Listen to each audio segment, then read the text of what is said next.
கிருபையும் இரக்கம் நிறைந்த ஆண்டவராகிய இயேசு கிறிஸ்துவின் ஈடு நேற்ற நாமம் மகிமைப்படுவதாக உங்கள் ஒவ்வொருவரையும் காலை வேளையில சந்திப்பதில் மிகுந்த மகிழ்ச்சி அடைகிறேன். இன்றைய தினம் நாம் தியானிக்க இருக்கிற வசனம் எரேமியா 16வது அதிகாரம் 7வது வசனம்.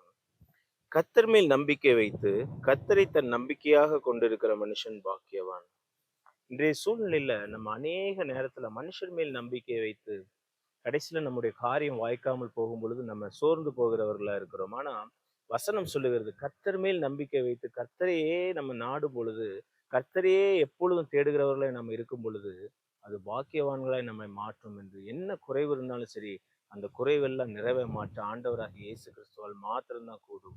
அநேகர் பாக்கியமான காரியங்கள் எப்படியாவது நமக்கு நேரிட வேண்டும், அநேக நன்மையான காரியங்கள் நம்முடைய குடும்பங்களில் நேரிட வேண்டும் என்று நம்ம நினைத்து கொண்டிருக்கிறோம். ஆனா இதெல்லாம் நிறைவேற வேண்டும் என்றால் கர்த்தராகிய இயேசு கிறிஸ்துவையே நம்பிக்கையாய் கொண்டு அவரையே பின்பற்றுகிறவர்கள நம்ம காணப்படும் பொழுது பாக்கியவான்களா இருப்போம். இன்றைய தினம் அப்படிப்பட்ட ஒரு சிந்தை உள்ளவர்களாய் நம்ம காணப்படுவோமானால், அப்படிப்பட்ட இருதயத்திற்கு நம்ம திருப்புவோமானால், நம்முடைய வாழ்க்கை ஆசீர்வாதமான ஒரு பாதையில, செழிப்பான பாதையில ஆண்டவர் நடத்தி நம்மளே ஆண்டவர் பாக்கியவான்களாய் மாற்றுவார், பாக்கியவதிகளாய் மாற்றுவார் என்பதில் ஒரு துளி கூட சந்தேகம் இல்லை.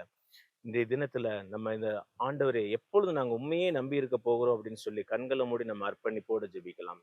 இரக்கமும் கிருபை நிறைந்த நல்ல ஆண்டவரே, நன்றியோடு துதிக்கிறோம், ஸ்தோத்தரிக்கிறோம் சுவாமி. உண்மையில நம்பிக்கை வைக்கும் பொழுது நாங்கள் பாக்கியவான்களா இருப்போம் என்று சொல்லப்பட்ட வேத வசனத்தின் பிரகாரம் அப்பா, நாங்கள் எப்பொழுதும் உண்மையில நம்பிக்கை வைக்கிறவர்களாய் உண்மையே சார்ந்து வாழுகிறவர்களாய் எங்கள் வாழ்க்கை மாறட்டும் சுவாமி. எங்கள் வாழ்க்கை பயணத்துல எங்களுக்கு உறுதுணையா இருங்க. எங்களை பாக்கியவான்களாய் பாக்கியவதிகளாய் மாற்றுங்க ஏசப்பா. நீங்க அப்படியே செய்து வழி நடத்த போகிற அன்பிற்காக தயவிற்காக உமக்கு நன்றி செலுத்துகிறோம். மீட்பர் இரட்சகருமாக இயேசு கிறிஸ்துவின் மூலம் ஜெபிக்கிறோம் நல்ல பிதாவே, ஆமென் ஆமென். இந்த நாள் இனிய நாளாய் அமைய வாழ்த்துக்கள். இயேசு கிறிஸ்துவின் நாமத்தினாலே ஆமென்.